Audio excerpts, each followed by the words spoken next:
Student आप देख रहे हो यूट्यूब चैनल तालीम तरबियत की दुनिया में मोहम्मद यासिन क्लास स्टूडेंट हमारे पास एक्सरसाइज 1 बी का क्वेश्चन नंबर जो है 5 है। 5 में कह रहा है कि if z is directly proportional to x cube, कह रहा है कि if z square is directly proportional to x cube. अब देखो डायरेक्ट प्रोपोर्शन जो इसके जो 1c के अंदर भी और 1a के अंदर भी ये चीज़ें प्रोपोर्शन के बारे में बताया होगा कि डायरेक्ट प्रोपोर्शन और इनवर्स का क्या मतलब होता है, प्रोपोर्शन का क्या होता है। मैं अगेन थोड़ा ध्यान एक्सप्लेन कर देता हूँ, लेकिन पहले थोड़ी सी इनको सिंप्लीफाई कर लें। जेड स्क्वायर ये साइन ऑफ प्रोपोर्शनैलिटी है, इसको आपने हटा के इक्वल लगाना होता है और इक्वल के साथ आप के लगाते हैं, के कांस्टेंट होता है, कांस्टेंट ऑफ प्रोपोर्शनैलिटी आप इसे कहते हैं, और साथ ही को ये मान बनाते हैं। सिंपल हमने क्या किया, साइन ऑफ प्रोपोर्शनैलिटी को हटा के कांस्टेंट लगा दिया। लेकिन डायरेक्ट प्रोपोर्शन का भी हम थोड़ा सा कंसेप्ट समझते हैं। अब देखिए सिंपल सा कंसेप्ट है, अगर आप शॉप पे जाते हो तो आप कहते हो जी 1 kg मुझे शुगर देंगे, और शॉप वाला कहता है कि 1 kg जो शुगर है उसकी जो प्राइस है वो 100 रुपीज़ है या $100 है। अब वो कह रहा है कि अगर $100 है या 100 रुपीज़, अब जो भी करेंसी आपके यहाँ यूज़ होती है आप वो वाली करेंसी की उसको अपने माइंड में रखें। अब आपके पास दो ऑप्शन है, अगर आप कहते हैं मुझे 1 kg दें तो वो 100 की बजाय कितना मतलब 1 kg के बजाय आप क्या कहते हैं कि मुझे 2 kg दे दें, तो आपको कितने देना पड़ेंगे, 200 देना पड़ेगा। दूसरा आपके पास ऑप्शन है कि आप कहते हैं कि मुझे ½ kg दे दें, तो फिर आपको कितना देना पड़ेगा, 50 देना पड़ेगा। अब यहाँ पे दोनों सूरतों में आपने क्या किया, ये जो रिलेशन है इस वाले में आपने क्या कर दी, जो इसका मैथ था ऑफ शुगर, जो चीनी थी शुगर का, वो आपने इंक्रीज किया कि 2 kg किया, तो दूसरी तरफ जो प्राइस थी वो ऑटोमेटिकली क्या होगी, इंक्रीज होगी, ज्यादा होगी। दूसरा ये था कि इस वाले केस में आपने 1 kg को की जगह आपने क्या किया, ½ kg कर दिया, उसके मैथ में कमी की। जब इसकी मैथ में कमी की तो इसकी प्राइस में भी ऑटोमेटिकली कमी आ गई, तो प्राइस इसकी क्या होगी, कम होगी। तो ये चीज है कि अगर आप एक क्वांटिटी को इंक्रीज करते हो दूसरी क्वांटिटी भी इंक्रीज हो जाती है, यानी एक क्वांटिटी को बढ़ाते हो दूसरी क्वांटिटी भी बढ़ जाए, तो आपके पास ऐसा रिलेशन क्या होता है, डायरेक्ट रिलेशन होता है। इसी तरह अगर एक क्वांटिटी को आप डिक्रीज करते हो तो दूसरी क्वांटिटी भी डिक्रीज हो जाती है, यानी एक क्वांटिटी को आपने कम किया तो दूसरी भी क्या होगी, कम होगी, तो वो भी क्या होता है, डायरेक्ट रिलेशन होता है। यानी कि एक वैल्यू को बढ़ाने से दूसरी वैल्यू बढ़ जाए या एक वैल्यू को कम करने से दूसरी वैल्यू कम हो जाए, तो उसको कहते हैं डायरेक्ट प्रोपोर्शन। तो इसलिए अब यहाँ पर हमारे पास वो उसने कहा था कि z is directly proportional to x cube, तो इसलिए जब डायरेक्ट लिखते हैं तो जो सीधा डायरेक्ट लिखते हैं दरमियान में साइन पुट कर देते हैं। जब साइन पुट कहते हैं तो साइन को जब हटाते हैं तो क्या लगाते हैं, इक्वल का साइन लगाते हैं और आगे कांस्टेंट लगा देते हैं। अब इसके दो मेथड हैं, जिस मर्जी से आप करो, कोई इसमें भाव नहीं है। अगर आपकी टीचर ने कहीं दूसरा मेथड है, ये बहुत सारा सबसे ज़्यादा सिंपलेस्ट मेथड होता है, आपकी बुक में भी ये वाला दिए हुए। इसी तरह जब आप मैट्रिक में जाओगे तो उसके अंदर भी ये क्वेश्चन है, एक्सरसाइज 3.2 के अंदर यूज होता है, 3.6 7 और 8 में भी, 3.7 और 3.8 की भी तमाम क्वेश्चन इसी के जो हेल्प से होते हैं। तो चलिए हम क्वेश्चन को आगे फर्दर लेके चलते हैं। अब वो कह रहा है z is directly proportional to x cube and z is equal to 8 और x is equal to 4, find value of z when x। ये एक जब भी आप एक इक्वेशन बनाते हैं तो उस इक्वेशन में देखते हैं कि आपके पास कांस्टेंट के अलावा दूसरे कितने वेरिएबल हैं। अब देखो ये हमारे पास कांस्टेंट है, एक z और एक x है, 2 वेरिएबल है। चाहे आपके पास 2 वेरिएबल हो अलग देन कांस्टेंट, या 3 वेरिएबल हो या 4 वेरिएबल हो, तो पहले स्टेप में जो वैल्यू देगा, चाहे 2 वेरिएबल है तो जैसे यहाँ पे 2 वेरिएबल थे तो दोनों की वैल्यू दे दी। अगर यहाँ पे 3 वेरिएबल होते तो एक और वैल्यू, तीसरा जो भी यहाँ पर वेरिएबल होता है उसकी भी वैल्यू दे देता है। तो जो पहला स्टेप है उसमें हमेशा आप किसकी वैल्यू निकालते हो, k की वैल्यू निकालते हो, यानी पहले वाले स्टेप में आप k को फाइंड करोगे, k की वैल्यू आपने फाइंड करनी है। तो अब देखिए हमारे पास जहाँ z की वैल्यू 8 है तो यहाँ मैं 8 लिख दूंगा, 8। अब z के ऊपर स्क्वायर है तो इसकी वैल्यू के ऊपर भी स्क्वायर आ जाएगा, आगे इक्वल का साइन k की जगह देखो मेरे पास कुछ कांस्टेंट है, मैंने कांस्टेंट लगा के आ गया x क्यूब, तो x की जगह देखो मैं 4 लिख दूंगा और ऊपर क्या डाल दूंगा, क्यूब डाल दूंगा। अब मेरे पास क्या है, 8 का पावर 2 का मतलब है कि 8 2 टाइम है, तो जब 2 टाइम 8 का मतलब है कि 8 8 से क्या हो जाएगा, 64 हो जाएगा, और 4 की पावर 3 का मतलब है कि 4 मेरे पास क्या है, 3 टाइम है, तो ये 64 हो जाएगा और यहाँ पे भी कितना हो जाएगा 64 हो जाएगा। अब क्योंकि ये इधर मल्टीप्लाई हो रहा है के के साथ इसमें इधर आके डिवाइड हो जाना है और कैंसिल हो जाना है मेरे पास, तो 1 आ जाएगा, तो k इज इक्वल टू 1। तो यूँ मेरे पास k की वैल्यू क्या आ गई 1। अब कहता है इसका दूसरा पार्ट कह रहा है जो इसी क्वेश्चन में वो फर्दर कहता है, कह रहा है फाइंड z, कह रहे z को आपने क्या करना है फाइंड करना है, जबकि x कह रहा है मैं आपको दे रहा हूँ 9, x कह रहा है मैं 9 दे रहा हूँ, तो x 9 दे रहा है, तो k हमारे पास हमने भी फाइंड किया 1। देखिए हमारे पास टोटल इक्वेशन के अंदर 1 2 3 वेरिएबल है, 3 वेरिएबल में हमारे पास 2 गिवन है, तीसरा हमने फाइंड करें, 2 वेरिएबल है, तीसरा कांस्टेंट है, तो एक वेरिएबल और एक कांस्टेंट हमारे हमें पता है और दूसरा ये वेरिएबल हमें पता है और ये कांस्टेंट की वैल्यू भी हमें पता है, हमें ये वेरिएबल फाइंड करना है, तो ये वैल्यू x की और k की वैल्यू इसमें पुट करेंगे। अब देखिए ये क्या है, फ्रॉम वन बेशक अपना इक्वेशन अगेन लिखें, फ्रॉम वन इन पहले इक्वेशन से z square is equal to kx cube. अब z जो z है, z की वैल्यू क्या है नहीं है, हमें फाइंड करना है, तो z square as it is आ जाएगा। आगे क्या है k की वैल्यू क्या है 1, देखो मैंने 1 लिख दी k की जगह, आगे मल्टीप्लाई का साइन डाल देता हूं, x की जगह मेरे पास क्या है 9, तो 9 के ऊपर क्या है क्यूब है, देखो 9 के ऊपर क्यूब आ गया, तो अब मेरे पास क्या आ गया ये z square is equal to 9 1 9 हो जाएगा, तो ये 729 हो जाएगा। कैसे 9 का मतलब है 9 3 टाइम, 9 क्यूब का मतलब है 9 3 टाइम, तो ये देखिए 9 9 और 9 अगर 3 टाइम हो तो क्या हो जाता है 9 9 ज़र 81 मल्टीप्लाई बाय 9, 9 1 ज़र 9, 9 8 ज़र 72, मैंने तो इस तरह दिमाग में डायरेक्ट मल्टीप्लाई कर लिया था 81 को 9 से 729 आ गया। अब मेरे पास क्या आ जाएगा, दोनों तरफ taking square root on both side, इधर भी स्क्वायर रूट ले लूंगा, इधर भी स्क्वायर रूट, z कट जाएगा, तो z इज इक्वल टू मेरे पास कितना आना चाहिए जी, I think 27, let me check, ये 27 को 27 से मल्टीप्लाई करने से यही चीज बननी चाहिए, 7 7 ज़र 49 4 7 2 ज़र 14 एंड 4 18 हो जाएगा जी, और 14 1 के लिए 5 9 12 1 5 6 7, यस, तो 27 इसका क्या आ जाएगा हमारे पास आंसर आ जाएगा, z की वैल्यू हमारे पास कितनी आ गई 27 आ गई। तो ये हमारे पास क्वेश्चन था जी 5। इसके बाद हम क्वेश्चन 6 भी करते हैं। अब क्वेश्चन नंबर 6 में वो कह रहे हैं q is directly proportional to p - 1 के स्क्वायर के, q is directly proportional p - 1 के स्क्वायर के इक्वल है, और कह रहा है q में आपको 20 दे रहा हूं और p भी डेफिनेटली उसने दे दिया होगा, लेकिन इससे पहले हम इक्वेशन थोड़ा बना लेते हैं। q इज इक्वल टू क्या किया, प्रोपोर्शनलिटी का साइन हटा दिया, आगे क्या लगा दिया कांस्टेंट, और इसके बाद दे दी p - 1 का स्क्वायर और इक्वेशन। पहले स्टेप में आपने इक्वेशन बनानी है, बन गई। उसके बाद देखिए उसने आपको गिवन में क्या दिया, गिवन में उसने दे दी q इज इक्वल टू 20 दे दिए और p की वैल्यू उसने 3 दे दी। आगे p की और q नेक्स्ट उसका पार्ट है, बाद में करते हैं, पहले ऐसा क्वेश्चन को कंप्लीट करें। ये दोनों वैल्यूज में पुट करें, q है, q की जगह देखो 20 है, ये देखो q है, q की जगह q की वैल्यू जो हमारे पास 20 वो पुट की, आगे इक्वल का साइन, k हमने फाइंड करना है, p है, p की जगह देखो क्या पुट करेंगे 3 - 1 और ऊपर स्क्वायर, ये 20 हो जाएगा, k 2 में से 3 में से 1 गया 2 स्क्वायर 20 के 2 का जो स्क्वायर है, यानी 2 का स्क्वायर मतलब 2 टाइम है, 2 मल्टीप्लाई बाय 2 कितना हो जाएगा 4। अब हमें k चाहिए, 4 x फालतू है, 4 इधर आके इसके नीचे डिवाइड हो जाना है 20 के नीचे, तो k की वैल्यू 4 5 ज़र 20, तो k इज इक्वल टू हमारे पास कितना आ गया जी 5 आ। अब पार्ट 2 में कह रहा है कि फर्दर जो कह रहे थे फाइंड वैल्यू ऑफ p, कह रहे हैं कि p की वैल्यू फाइंड करें, q जो है वो आपको मैं दे रहा हूँ दैट इज 80, कह रहे 80 दे रहा हूँ, और k हमें पता है 5 है, हम क्या लिखेंगे फ्रॉम इक्वेशन 1, यानी इस इक्वेशन को हमने ले लेंगे, क्या है q is equal to k into p - 1 का square.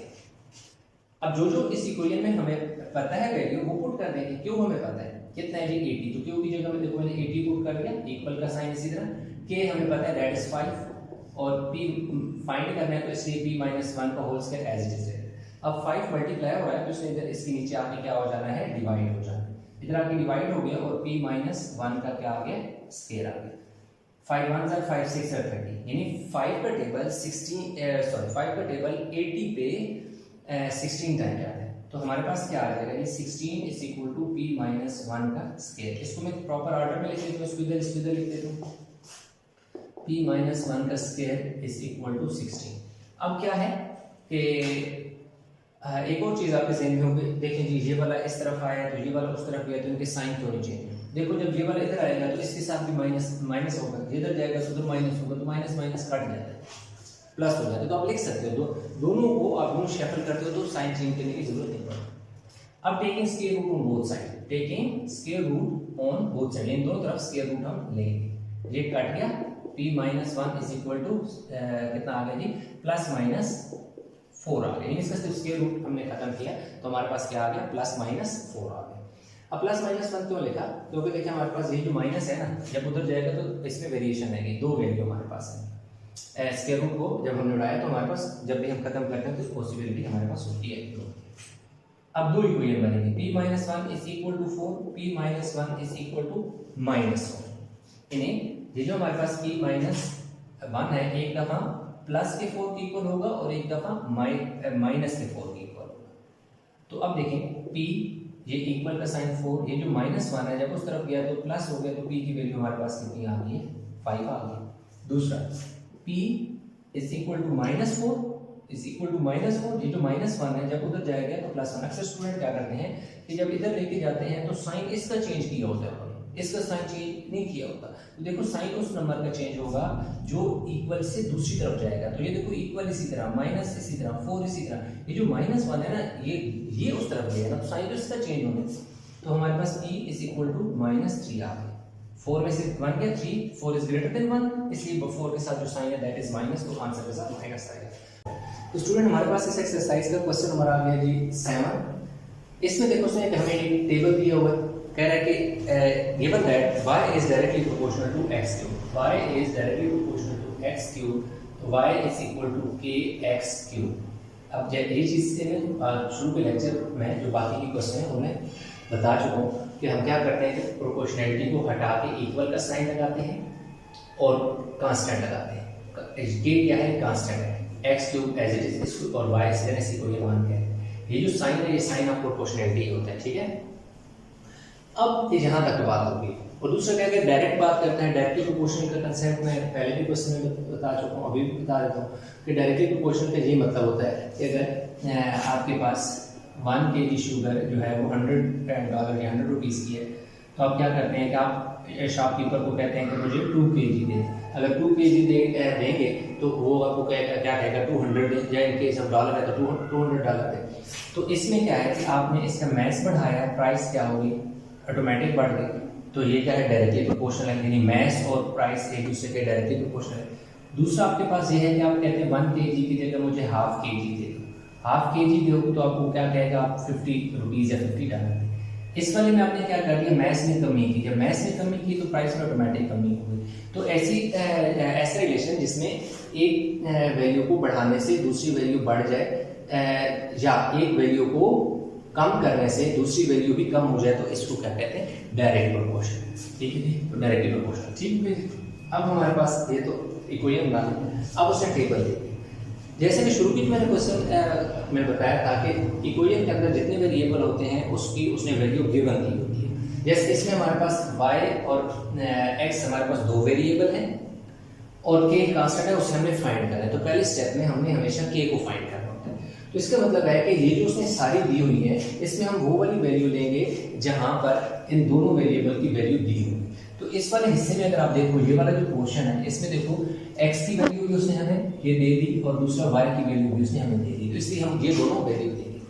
x is equal to कितना लेंगे 6 और y इज इक्वल टू कितना लेंगे 648। यही दो वैल्यू यहाँ पर पुट करके क्या निकालेंगे, k की वैल्यू निकालेंगे। y की जगह 648 आगे इक्वल है, इक्वल का साइन, k हमें फाइंड करना है, k को एज इट इज लिख दिया।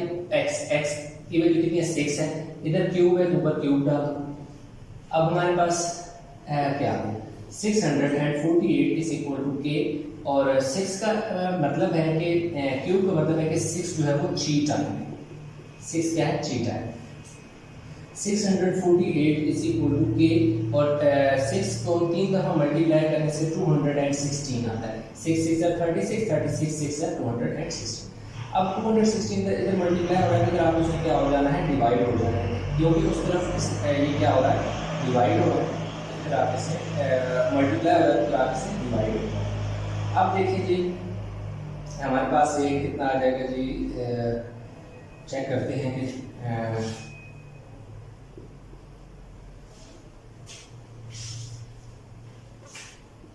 3 से चेक करते हैं, 3 से